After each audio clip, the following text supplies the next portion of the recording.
paz do Senhor Jesus aos nossos alunos aqui do Núcleo Teológico IBAD. Eu sou o pastor Marco e nós estamos de volta com as nossas aulas. Nós vamos estudar nesse mês o livro dos profetas, tá? É um assunto muito importante para o aluno de teologia e eu desejo a todos vocês aí uma boa aula em nome de Jesus. Vamos então para os nossos slides, tá ok? Bom, vamos começar então aqui no capítulo 1. Nós vamos iniciar falando do profetismo bíblico, o aspecto introdutório. Vamos lá então. A primeira coisa que nós vamos destacar aqui é o que é um profeta. Quando você ouve essa palavra profeta, o que lhe vem à mente? O que é um profeta para você? Então nós vamos colocar aqui, do ponto de vista bíblico, né? Profeta é alguém que fala em lugar de outra pessoa. Tá? Então, no sentido bíblico, portanto, o profeta era aquele que se colocava à disposição de Deus para ser o seu porta-voz, para anunciar uma mensagem especial dentro de um contexto específico necessário. Então, nós estamos vendo aqui o que é um profeta. Tá? Bom, historicamente, foi Samuel quem deu ao ofício de profeta um caráter de classe, né, organizada. Né? Então, nós temos aqui Samuel, o sacerdote Samuel. Ele foi o primeiro que criou aqui, né, uma escola de profetas. Né? Então havia escola de profetas, sendo que a primeira delas estava situada em Ramá, 1 Samuel, no capítulo 19, o verso 20. Né? E estas escolas, elas tinham por iniciativa trabalhar a espiritualidade dos que dela participavam, né? De maneira que por meio da oração e da meditação fosse desenvolvida uma intimidade com Deus. Olha que interessante. Então, lá no Antigo Testamento, o sacerdote Samuel, ele já criara aqui uma escola de profeta, para que eles pudessem ter um tempo ali para orar, para meditar, né, e desenvolver ali então uma intimidade com Deus. Tranquilos até aqui? Prosseguindo aí. No entanto, é preciso considerar que antes da organização, personagens bíblicos, né, foram reconhecidos como profeta, tais como Abraão. Gênesis 20, verso 7, o próprio Deus vai dizer que Abraão é profeta. Então nós vemos aí que o ofício de profeta, ele já existe ainda, né, antes desta escola estabelecida aqui por Samuel. Nós temos o caso de Moisés, o próprio Samuel, que são denominados aí como profeta antes mesmo que surgisse a escola implantada por Samuel. Nós vamos ver aqui que existem três classes de profetas. Tá? Nós temos aí os profetas orais, o profeta da escrita e os culticos. Né? Então, o que são os profetas orais? São aqueles profetas que profetizaram, né? Mas as suas mensagens não foram escritas. Tá? Nós temos o caso aí de Natã, Gade, Aias, Semaías, Elias, Azarias, Eliseu, são todos eles aí profetas, tá, orais, que não registraram aí as suas profecias. Tranquilos? Os profetas da escrita, né, registraram as suas mensagens, quer fosse sobre o futuro ou sobre algum incentivo, alguma repreensão, tá? E os profetas da escrita também eles podiam ser orais ao mesmo tempo. Tá? E os profetas aí denominados culticos eram aqueles cuja a profecia estava envolvida, né, com os rituais dos sacrifícios, no caso aí dos sacerdotes. Nós temos aqui, por exemplo, o Jaziel, que era um levita que tinha uma capacidade profética. Tranquilos? Bem explicado, né? Prosseguindo aí. Qual era a função do profeta? Então há dois termos importantes que estão ligados à função do profeta. Nós temos o primeiro, que é o Navi, e o segundo é Roser. O termo Navi, ele é oriundo de uma palavra da raiz hebraica que significa ferver, borbulhar, líquido em ebulição. Então, logo, o profeta é aquele que ferve com a inspiração ou com a mensagem divina, sugerindo assim o despejar de palavras gerada, né, por animação fervorosa ou a inspiração divina. Tranquilos? Já o outro exemplo aqui, do Rosen, significa vidente, e está ligado àquele que tem visões. Fato interessante aqui é que o profeta, no Antigo Testamento também, era chamado de vidente, não no sentido daquele que prevê o futuro, tá? Mas aqueles que tinham visão. Nós temos um caso, por exemplo, ali onde Saul, ele sai à procura das jumentas do seu pai, ele se perde lá em determinado ponto, e o moço de Saul então diz que ele conhece naquelas regiões um vidente, né, que tudo que ele fala acontece. Então, só para vocês terem uma noção que o profeta também no Antigo Testamento era chamado de vidente, não no sentido de prever o futuro, mas aquele que tinha visões de Deus. Tranquilos? Prosseguindo, a mensagem dos profetas. A mensagem dos profetas estava ligada com o futuro, mas também com o presente, tá? Eles denunciavam os pecados da nação, anunciavam o futuro, punição ou juízo, e proclamavam a restauração. O interessante é que quando Deus ele levantava um profeta para se dirigir-se à nação, é porque realmente as coisas estavam fora do controle. E o interessante observar aqui, que na mensagem dos profetas sempre vinha com a mensagem de condenação, com a mensagem de juízo, mas também junto a isso vinha sempre uma palavra para que o pudesse ouvir arrependimento nas pessoas. Lógico que nem sempre eles eram ouvidos, né? Mas era assim que se portava o profeta no Antigo Testamento. Vamos prosseguir aí. A classificação dos profetas. Os profetas do Antigo Testamento eles estão classificados em maiores e menores, tá?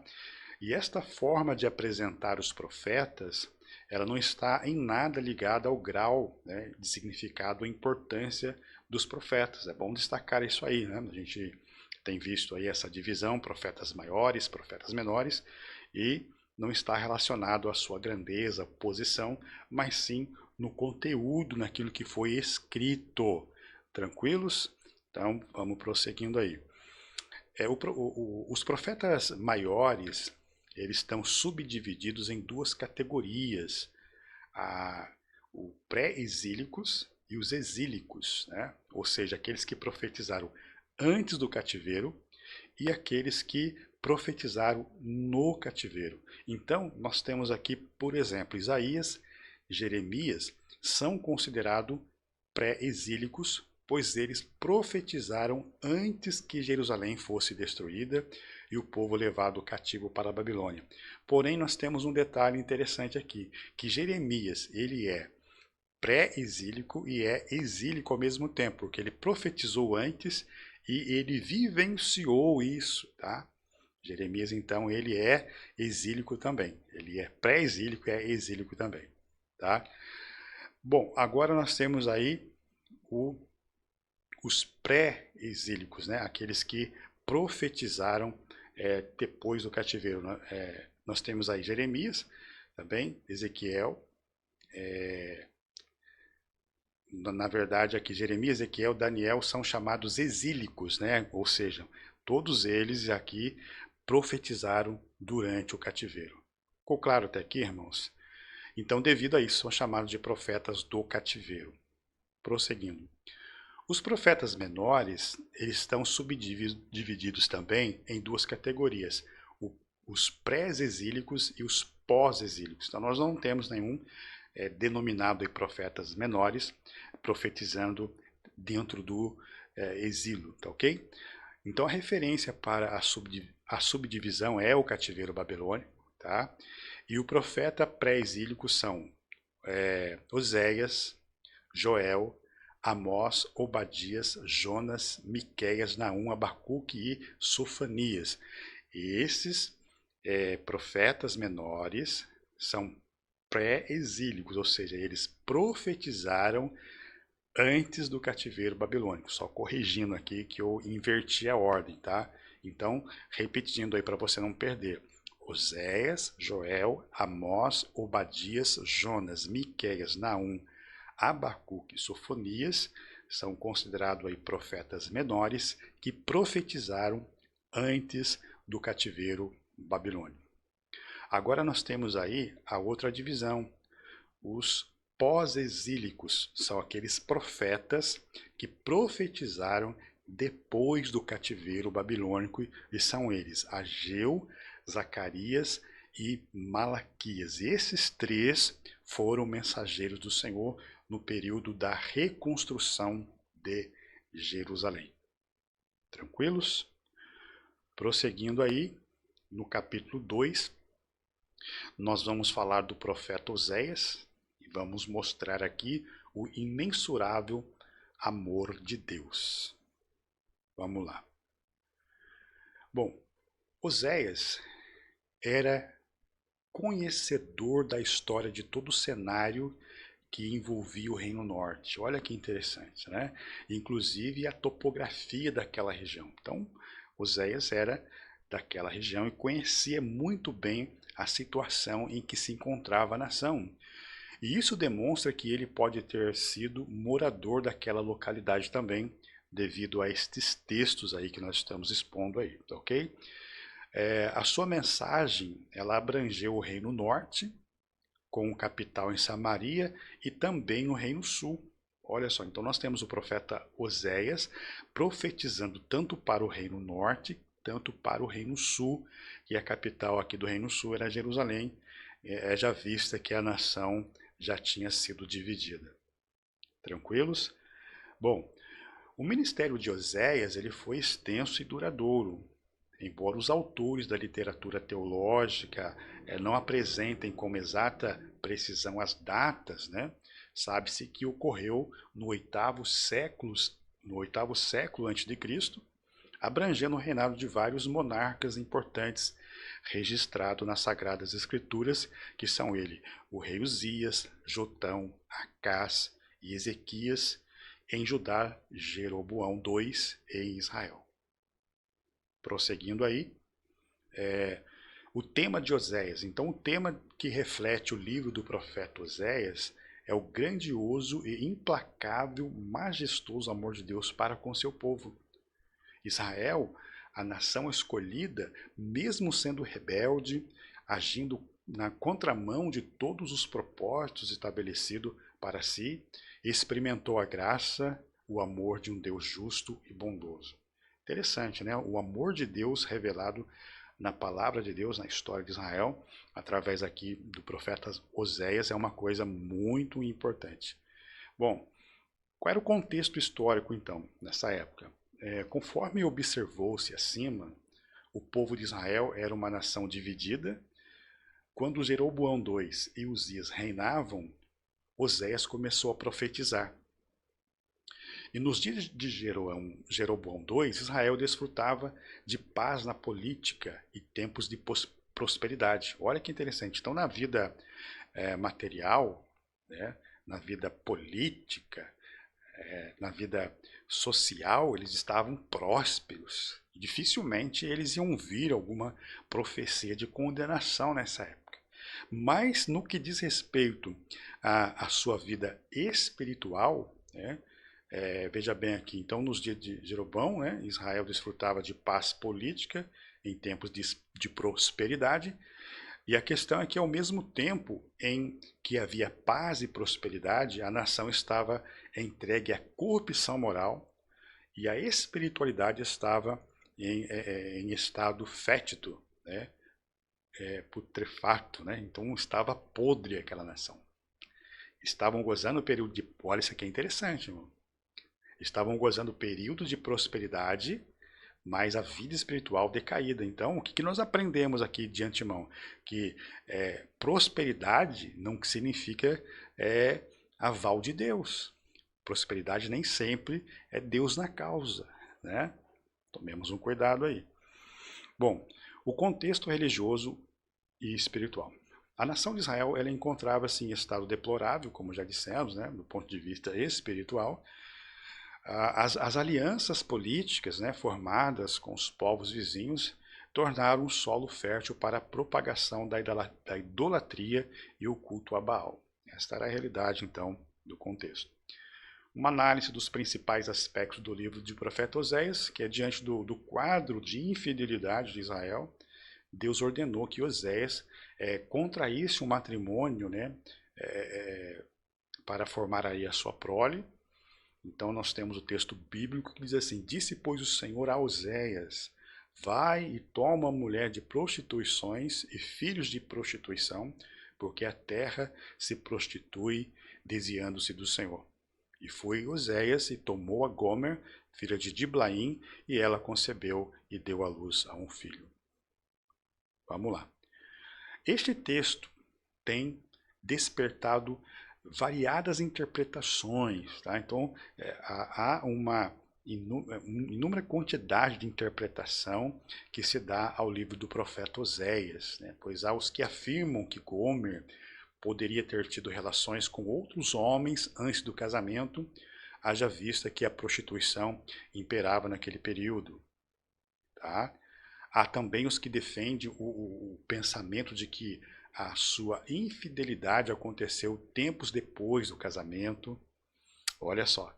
Então, as pessoas praticamente, né, devido a essa história assim dramática, né, assustadora por sinal, na verdade fica difícil acreditar, né, de que o próprio Deus pedisse para Oséias, né, casar com uma mulher de prostituições, enfim. Fica difícil de acreditar numa situação dessa, mas é bem provável, né, eu acho que a interpretação que mais se adapta ao texto é que isso foi um fato real, né, e que isso aconteceu dentro desse contexto mesmo. Então o adultério historicamente foi condenado pelo Senhor, aqui algumas justificativas, né, para aqueles que não concordam, né, pois além de ser pecado, sempre trazia prejuízo para as relações familiares e conjugais. A pena para o adultério, tanto para o homem como para a mulher, era a morte, e assim vai. Tranquilos? Frente a isso, Oséias, então, após contrair o casamento com Gomer, recebe dela a infidelidade, né?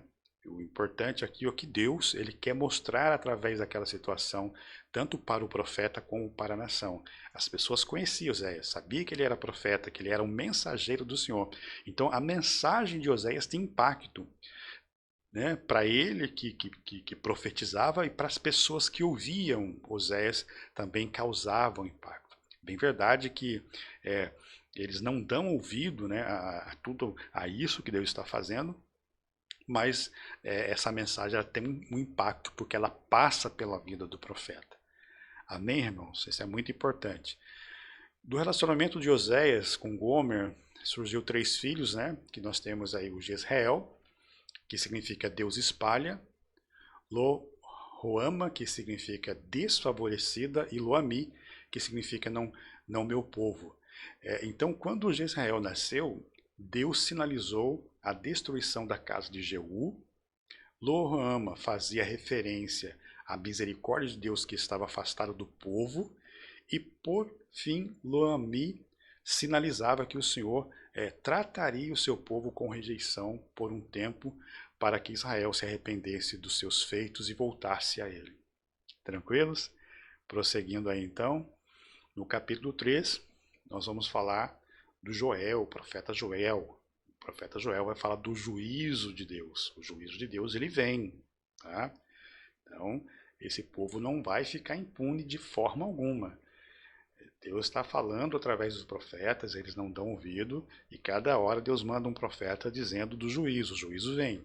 Então Joel, ele foi o próprio escritor do livro, tá? Conforme o capítulo 1, versículo 1. O seu nome é oriundo do hebraico Yavé, Yel significa Yavé Deus. Era filho de Petuel, e não se tem muitas informações sobre a vida deste profeta. Acredita-se que ele vivia em Jerusalém, haja vista que demonstra amor e conhecimento amplo sobre a cidade. Inclusive, o Novo Testamento, né?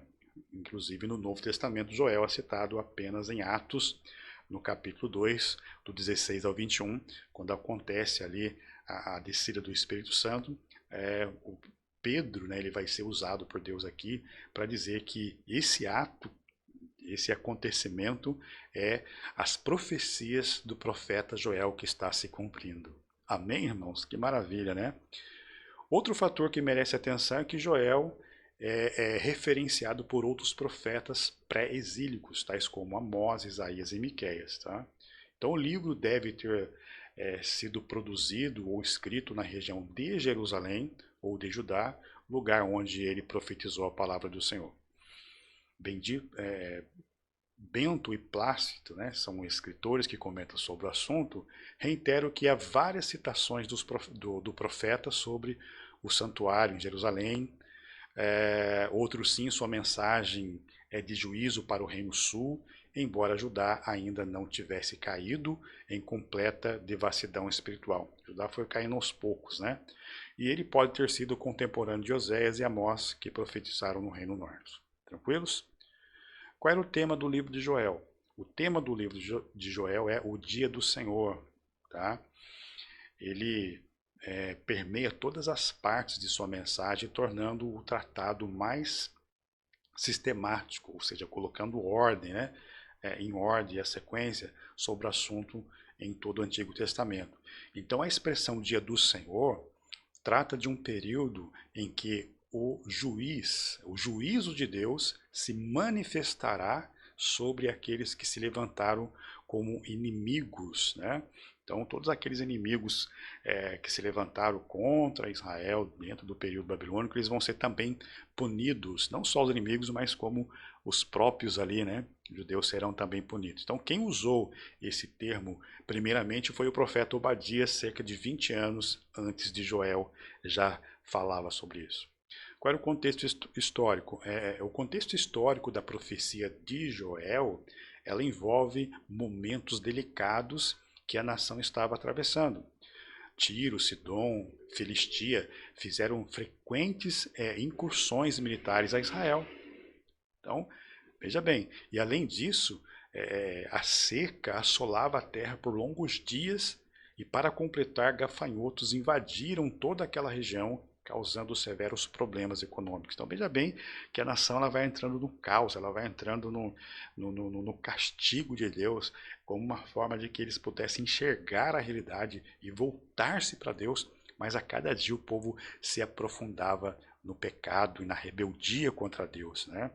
Então o contexto religioso ou espiritual, o livro de Joel, ele não faz menção direta aos aspectos cometidos pelo povo, tais como idolatria, prostituição, roubo, dentre outros, porém há indício de que a indiferença espiritual assolava a nação.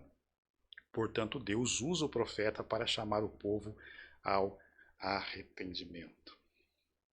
Tranquilos?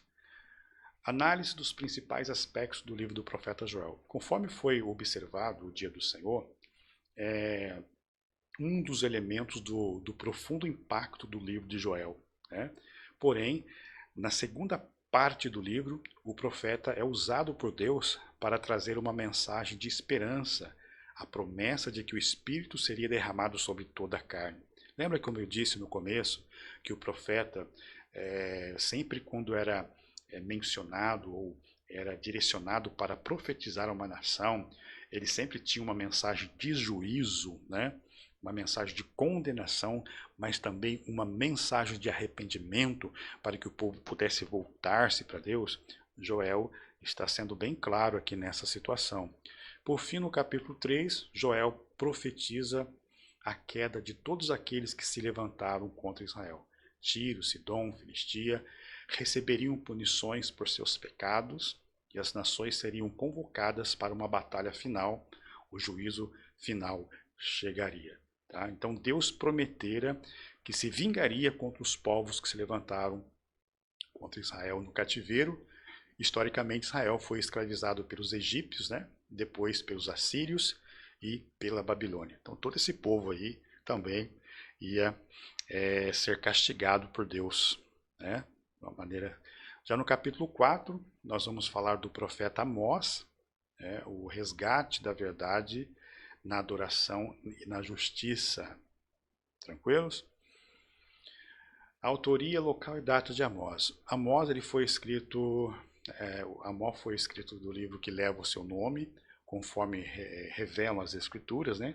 As palavras de Amós, que estava entre os pastores de Tecoa, o que ele viu a respeito de Israel nos dias de Uzias, rei de Judá, e nos dias de Jeroboão, filho de Joás, rei de Judá, 2 anos antes do terremoto.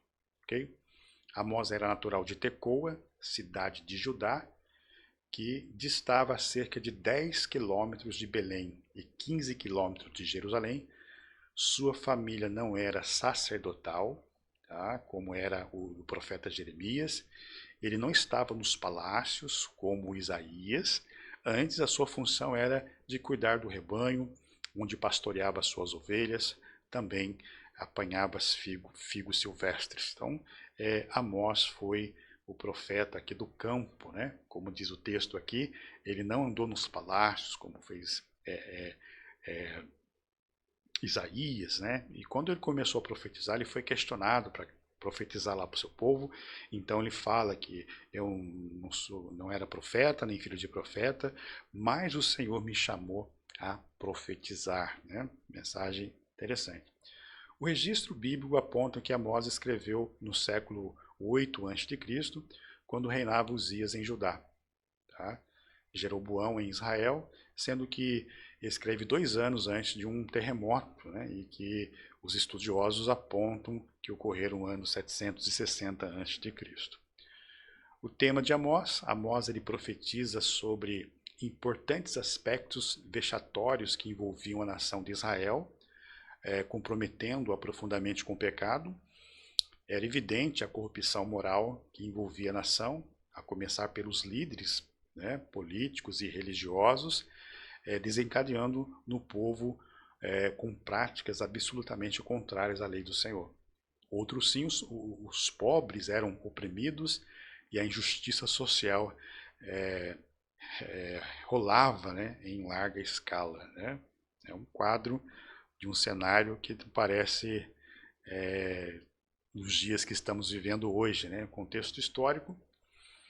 O contexto histórico de Amós envolve os tempos de prosperidade alcançado por Jeroboão II, lembra?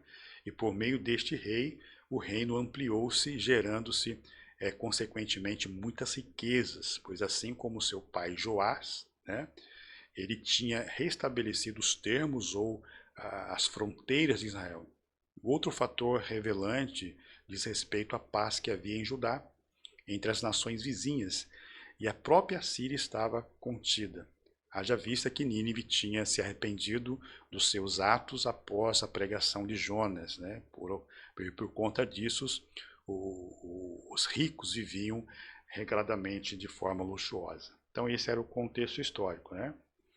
Contexto espiritual, o cenário religioso nos dias de Amós estava comprometido e precário. A idolatria reinava, a imoralidade estava profundamente putrefata, né?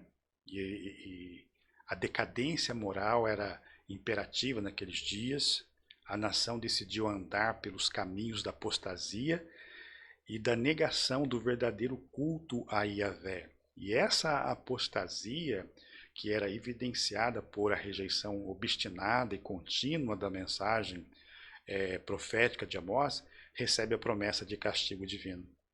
Então, se observa aqui que Deus ele está enviando os seus profetas, trazendo mensagens de arrependimento, mas o povo não dá ouvido. O povo a cada dia mais, a cada vez mais, eles vão se aprofundando no pecado, né? Uma análise dos principais aspectos do livro do profeta Amós, que é o capítulo 1 e 2, de Amós aponta para o castigo que viria sobre as nações, especificamente os povos vizinhos de Israel.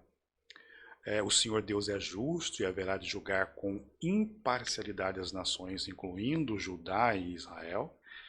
E a medida do Senhor estava completa, e era chegada a hora de executar o juízo sobre os terríveis pecados cometidos. Bom, do capítulo 3 ao 6, encontra-se castigos destinados a Israel e a Judá, sendo a expressão assim diz o Senhor aparece 53 vezes. Então Israel e Judá desviaram-se completamente da lei do Senhor. Então se percebe que à medida que vai passando o tempo, né, essa mensagem de juízo ela vai sendo cada dia mais enfática, ok? Já no capítulo 5, né, último capítulo, vamos falar do profeta Obadias, né, o orgulho precede a ruína. Autor, data da escrita. Bom, Obadias significa servo do Senhor. Não se tem muitas informações sobre a biografia de Obadias, tá? Não se tem muitas informações, né? Então os estudiosos apontam que ele pode ter sido contemporâneo de Elias e Eliseu e ter pertencido ao Reino Sul, haja vista que faz referência a lugares importantes tais como Judá, Jerusalém e Sião. Então, de acordo com Obadias 1 e 1, foi o profeta que escreveu o seu livro, tá? Não se sabe a data da escrita, porém Obadias pode ter sido escrito depois do ataque que Jerusalém sofreu da parte dos edomitas, tá? Contexto histórico. Então o profeta Obadias é levado pelo Senhor a falar com os edomitas, né? Os edomitas eram descendentes de Esaú e habitavam numa região geográfica que era favorável. Então eles moravam nas montanhas, né? E nas montanhas havia algumas cavernas. E há quem diga que para subir lá era através de corda, e quando eles subiam, eles recolhiam a corda. Então era um lugar que para eles era uma fortificação, ou seja, os edomitas achavam-se indestrutíveis, porque a região que eles moravam lhe dava essa segurança, mas havia uma promessa de destruição. A crença de que eles estavam sobre um forte lugar não adiantaria nada, porque Deus entraria com juízo, tá bom? Historicamente, o conflito existiu entre os israelitas e edomitas, né? Pois estes sempre tiveram de prejudicar aqueles. Então, esse conflito entre edomitas, né, e os filhos de Israel sempre houve, sempre teve, tá? E nós terminamos aqui então a nossa aula, tá, irmãos? Eu espero que tenha atingido aqui os objetivos da nossa aula, tá? Essa aula foi um pouquinho mais extensa, até porque são 5 capítulos, né, recheados de informações, tá bom? Mas eu deixo aqui esta primeira lição. Na semana que vem já vamos falar da lição de número unidade 2, tá? E terminando então essa série de 4 aulas, estarei liberando a prova para vocês. Um bom estudo a todos, fiquem com Deus, Deus abençoe.